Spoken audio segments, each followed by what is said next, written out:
Olá pessoal, estou de volta aqui, professor Lincoln Almeida. Agora nós vamos dar continuidade nesse videozinho, falando um pouco sobre o fluxograma da sua empresa. Bom, saímos do vídeo 4, falando sobre a estrutura organizacional e a sua importância. De você conhecer a sua empresa e de como você montar a sua empresa. O fluxograma da empresa. Depois da estrutura organizacional tiver toda elaborada, tiver todos o seu nome, quem vai ocupar a vaga, quais as suas atribuições a essa vaga que foi aberta para você. Então, assim, todos lembrando das suas competências e suas habilidades, tá certo? E agora eu quero falar sobre o fluxograma. Não tem como ter uma empresa e também não ter um fluxo de trabalho. Nós precisamos o trabalho vem até a gente, tanto na manutenção quanto na nossa empresa como empreendedor, e eu tenho que ter um fluxo de trabalho. Se eu tenho uma estrutura organizacional que funciona bem e já sei para quem delegar as coisas, então eu tenho que montar um fluxograma, entender o fluxo da empresa para consequentemente montar a nossa layout da empresa. Então, sem o fluxo, não vamos conseguir montar uma layout para que possamos trabalhar e possamos, assim, proporcionar agilidade nos nossos afazeres. Eu quero começar pela recepção. Por quê? Porque é tão difícil você chegar num lugar e não ter alguém para te recepcionar. Isso é muito ruim. Isso é muito difícil. Você já chega num lugar grande e não ter um na porta para te recepcionar, ou um próximo à porta, ou uma pessoa que te vê, que fica de olho ali, você está chegando, ela vai lá e vai te receber. Ou tudo bem, bom dia. Você está no trânsito, está cansado, às vezes está com sede, a pessoa tem que no mínimo te proporcionar um bom dia ou uma boa tarde, né? Meu nome é tal, se apresentar, seja bem-vindo à nossa empresa, e oferecer no mínimo uma água, um copo de água, um copinho de café, se tiver no caso, né? Todas as empresas praticamente têm um cafezinho para o seu cliente. E aí a recepção ela é importante, porque você deve estar me perguntando, professor, mas quem paga essas custas? Você. Você tem que arcar com essas custas. Por quê? Porque se você acha caro uma pessoa para fazer recepção na sua empresa, o que é mais caro? A pessoa chegar, ficar perdido, voltar, entrar no seu carro e ir embora e você perder a venda? Ou você tem uma pessoa que vai trazer essa pessoa para dentro da empresa para poder ela ser atendida por um vendedor, ou por ela ser atendida por você mesmo, ou, né, para ela ter um atendimento de qualidade. Então você tem que colocar na caneta o que é mais barato para você. Eu fico assim imaginando quantas vendas são perdidas diariamente em empresas muito grandes, onde infelizmente o diretor da empresa não consegue detectar isso. Por quê? Porque ele está buscando novas tecnologias, buscando novos materiais, novos equipamentos para poder vender, ou contratando novas matérias-primas de qualidade para que seja produzido dentro da sua cadeia industrial, e ele não tem esse tempo, infelizmente. Aí a pessoa vai embora e não fala tchau e não volta mais e reclama do atendimento. Então isso é falta de treinamento, pessoal. Depois que eu fui recebido, passei pela recepção, eu vou, claro, vai surgir um orçamento. Quem que é o orçamento? Quem que é o orçamentista? É você? Ou o seu gerente industrial, ou o seu gerente, chefe imediato da linha de produção? Quem vai fazer esse orçamento? Bom, se for você vai ter que atender esse cliente. Então você vai fazer o orçamento e depois você vai passar para aprovação. Então você vai passar para o compras. O compras ou o financeiro, ele vai ligar até essa pessoa e depois vai fazer essa aprovação. Depois da aprovação desse orçamento, você vai delegar para o seu... Aí sim entra o responsável da sua linha de produção, ou da sua manutenção, ou da sua prestação de serviço. Aí você vai delegar para ele, já foi aprovado, né? Aí o que é financeiro vai para o financeiro, ele que vai ver a entrada, se vai parcelar ou não, isso é com ele.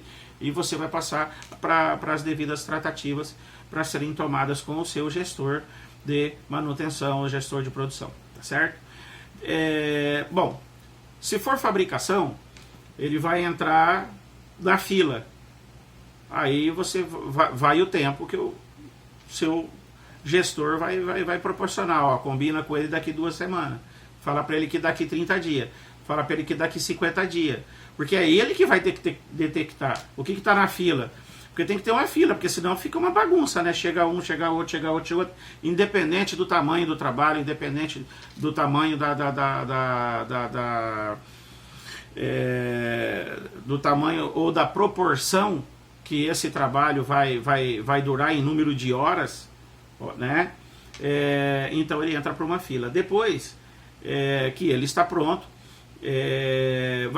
vai ser feito um feedback desse gerente industrial, gerente de manutenção de produção, para o financeiro. Ó, tá pronto, já estou encaminhando ele para a DOCA, né? Ou para a expedição. Então o produto está pronto, pode faturar. Ficou pronto agora, pode faturar. Aí o financeiro vai entrar em contato com a empresa, com o cliente. Ó, tá pronto o seu produto, só passar aqui e retirar, tá certo? Então funciona basicamente dessa forma. E é igual eu falei, o produto só é entregue na nossa concepção mediante estar na mão do cliente. Então não adianta eu falar assim, eu pegar 50 serviços no dia e falar, nossa, tô tranquilo. Não, você não está tranquilo, você tem que fazer todo esse processo do fluxo, ter um fluxo de trabalho bem estipulado, para nascer a layout, para poder trabalhar em cima dessa layout, certo? E o seu cliente retirando o produto, ou você entregando até o cliente, ou você despachando para o seu cliente via transportadora, chegou lá, aí o seu financeiro vai rastrear e vai fazer toda a parte, porque o financeiro é o coração da empresa também, né? Sempre eu costumo dizer, o financeiro ele tem que detectar quais as notas que serão feitas, se é de mão de obra, se é de material, qual que é o imposto mais caro, para poder distinguir o que realmente é, porque eu já tive casos de consultoria de tudo tirar em cima de nota de mão de obra, e a nota de mão de obra ela é mais cara, o imposto é mais caro, o contador passa batido, tá ali, não tá vendo e acaba passando batido. Não quero que me interprete mal, mas acontece, tá? Em levantamentos que eu vou fazer. Então o que acontece? Você tem que, o que é material, material, e o que é mão de obra, é mão de obra. Dentro de uma indústria, para mim é indiferente. Se eu sou gestor de manutenção, eu vou detectar o que? O que eu preciso, eu vou formalizar dentro da gestão da empresa. Eu vou formalizar de que forma? Eu vou fazer a solicitação, vou pegar meu protocolo, o meu funcionário, meu auxiliar vai até ao compras, faz ele assinar o protocolo que está recebendo a solicitação, e eu quero essa mercadoria lá para ser retirada lá no meu almoxarifado da empresa. Então é assim que funciona, eu retiro a mercadoria lá. Como eu sou o gestor, eu tenho que estar fazendo uma reunião por semana com a minha equipe, para poder definir o que vai ser feito na programação preventiva, e eu tenho que antecipar esses materiais de consumo. O que entra em materiais de consumo? Materiais que têm desgaste. Eletrodo é material de consumo, disco de flap, disco de corte. São materiais que se desgastam em cada manutenção, né? Parafusos, material de consumo. Então, às vezes a obra, o meu trabalho fica parado por causa de um parafuso. Aí eu sou um mau gestor. Então o que acontece? Para que eu possa corresponder com as minhas atribuições dentro da empresa a qual foi confiado pelos diretores e pelo meu gerente corporativo, eu tenho que fazer a minha parte. Isso eu estou falando para você de uma pequena empresa e estou também transportando para uma grande empresa. Se eu for fazer daqui 15 dias uma manutenção preventiva, no mínimo 15 dias eu tenho que programar o que eu vou precisar de material de consumo, o que eu vou precisar, às vezes, de uma peça lá da Alemanha que demora 3, 4 dias para estar aqui de avião aqui no Brasil, já aconteceu isso, né? Quebrou um bracinho lá da fechadora de caixa, de embalagem, então ela tem que vir lá da Alemanha, então eu tenho que solicitar em tempo hábil para o meu compras entrar em contato lá, pegar a referência da peça, que isso é obrigação nossa da manutenção, pegar a referência, porque cada equipamento, cada máquina tem o seu catálogo. Então, quando o catálogo chega, eu tenho que ter um arquivo de catálogo de cada equipamento para que eu possa buscar a peça correta do meu equipamento. Já pensou? Eu estou fazendo um pedido lá da Alemanha, eu peço um bracinho, chega um lubrifiltro. Aí o meu compras vai falar, eu pedi o que você... Eu comprei o que você pediu, certo? Então tudo tem a referência. Olha, a referência da peça é essa, né? Kung, por exemplo, é uma peça a 5 kgf de ar, de pressão, para poder fazer o trabalho de um determinado equipamento. E eu tenho que solicitar o que? A referência, o código de referência. Quanto que eu vou precisar? 2, né? Eu já trago um de reserva, porque vai vir de tão longe, né? As coisas vêm de avião, tá? Ou vem de navio ou vem de avião, mas tem coisas que tem que vir de avião, por quê? Porque eu não posso parar a minha produção. Então, no mínimo, eu tenho que ter, aí sim entra a preditiva. Eu tenho que ter, a preditiva praticamente seria um almoxerifado, tendo uma peça de cada equipamento de stand-by, para que quando eu precisar, eu já solicito ela e peço outra. É assim que funciona uma empresa. Não pode ser diferente. Então, ficou bem claro o que é um fluxograma? Eu começo, então, vamos lá, para terminar o videozinho, para não ficar muito comprido. Eu começo pela recepção, eu tenho que recepcionar o meu cliente, eu tenho que dentro da indústria, atender o meu fornecedor, eu quero ver ele de frente, eu quero conversar com ele, eu quero perguntar para ele o porquê que o produto dele é melhor, se o produto qual a diferença do produto dele, óleo, em viscosidade, material, ferro, aço, inox, o que diferencia ele do outro fabricante. Então nós temos N fabricantes no Brasil e fora do Brasil. E os seus representantes, eles vêm justamente para explicar para você. Aí você nunca tem tempo.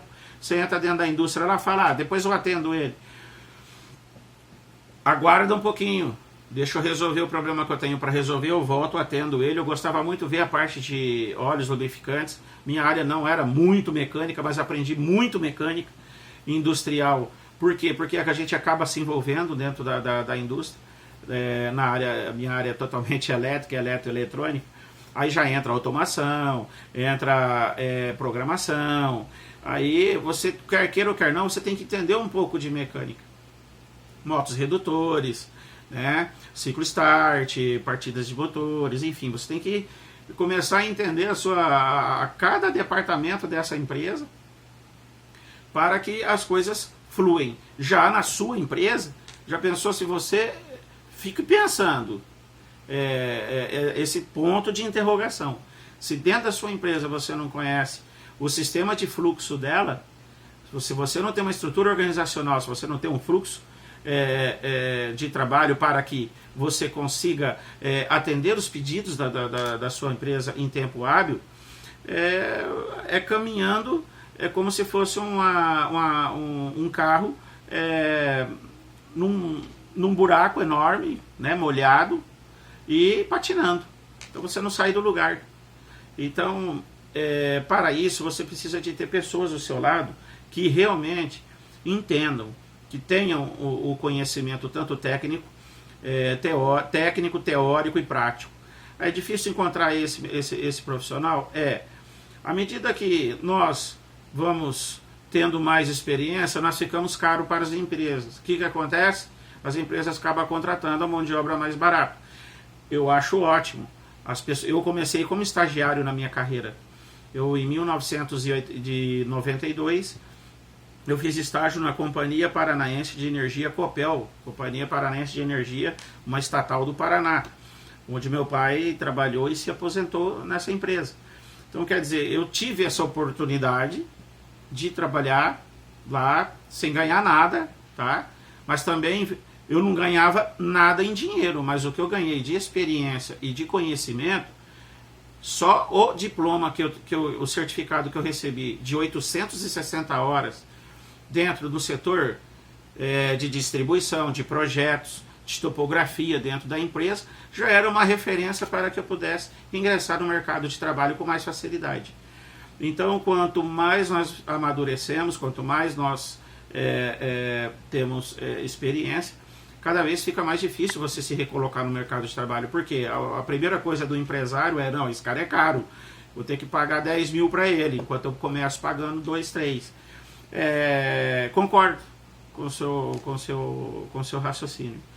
Mas se você entrar dentro de uma indústria, eles não vão pegar um gerente industrial, um engenheiro de produção, um tecnólogo em processos produtivos industriais, cargo de alto escalão, com uma pessoa que formou agora. Por quê? Porque ele não consegue gerir com mais facilidade, em tempo hábil, todos os problemas da empresa.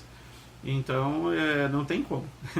Então, quer dizer que há espaço para professor. Acho que quanto nós amadurecemos mais em termos de conhecimento, melhor nós ficamos para transmitir para os alunos as nossas experiências, o que nós passamos durante o período de trabalho que nós tivemos. Então, eu vejo como um ponto positivo. Agora, temos que absorver mão de obra de estagiário, por isso que tem o programa do menor aprendiz, por isso que tem programas da qualificação profissional, por isso que tem o programa de estagiário, precisa de estagiário para determinado setor, porque a empresa está confiando que esse estagiário aprenda com aquele mais maduro. O mais maduro, no decorrer dos anos, ele aprenda para que esse mais maduro um dia possa ir para outro departamento, ou para outra empresa, ou para outro desafio, e ele acabar assumindo aquele departamento. E teoricamente seria ótimo, né, que que acontecesse isso no mercado de trabalho, mas não acontece. Infelizmente, a rotatividade é muito grande. Hoje o estagiário, ele entra pensando que é uma coisa, chega lá, se frustra, acha que vai ficar só de uma mesa, numa sala, com um computador ligado, ouvindo um sonzinho, e não é. Quando a área da engenharia, tá? É uma área que exige muito conhecimento, estudo e muita dedicação. É uma área que, se você quiser cumprir horário, não faça engenharia e nem medicina. Porque eu tenho amigos médicos e tenho muitos amigos engenheiros e que estão dentro de indústria, claro, né? Os que têm o seu escritório faz o seu horário, né? Trabalha na área de projeto, trabalha na área de levantamento, ou presta serviço para alguma empresa, ou faz uma consultoria. Aí nós podemos ter o horário, né? Nós fazemos nosso horário. Agora, entrou dentro de uma indústria, entrou dentro de uma empresa, eu acredito que nós não podemos ter horário. Temos que ter horário para entrar, mas para sair, eu não consigo, particularmente, deixar um problema com a minha equipe e ir embora. Tá, se vira, né? E não tá ali junto para poder pelo menos contribuir com uma ideia. Ou verificar qual o problema que aconteceu, para que eu possa tirar as minhas fotos e fazer o meu relatório. Até foi bom falar em fotos, porque eu estou vendo aqui que quando nós vamos elaborar um orçamento, se for uma prestadora de serviço, o diferencial da sua prestação de serviço seria tirar as fotos, registrar o equipamento, como ele chegou, de que forma que chegou, de que maneira que chegou, e depois abrir esse equipamento e tornar a tirar foto novamente, tá? Repetir as fotos de como ele está por dentro, tá? E depois tirar a foto já com as peças que foram trocadas, substituídas, tá? Das velhas para as novas, tirar a foto das peças novas e depois dele montado. Então, isso em base de equipamentos, tá? Agora, se for uma indústria de sacolas, de embalagem, se for uma empresa de rebobinamento de motores, eu acho que fica bem mais transparente para o cliente. Puxa vida, o meu motor chegou dessa forma, porque às vezes sai lá da fazenda, lá, vem batendo atrás da caminhonete ou do caminhão, chega lá com a tampa quebrada, não tem que trocar a tampa. Aí tudo isso você vai agregando no orçamento, ele vai ficando mais caro, e eles vão alegar, pô, vocês quebraram a tampa aí. Não, ele chegou assim. Então, registrar com fotos é uma segurança, uma garantia que a sua empresa é séria, e que você está recebendo algo de uma forma, abriu, estava dessa forma, fez dessa forma, e ele está fechado dessa forma, dando a garantia legal para o seu cliente e mantendo a credibilidade. Fica um abraço para todos, e o videozinho 4.1, fluxograma de trabalho. Agora nós vamos entrar na parte de layout, tá certo? Fica um abraço a todos.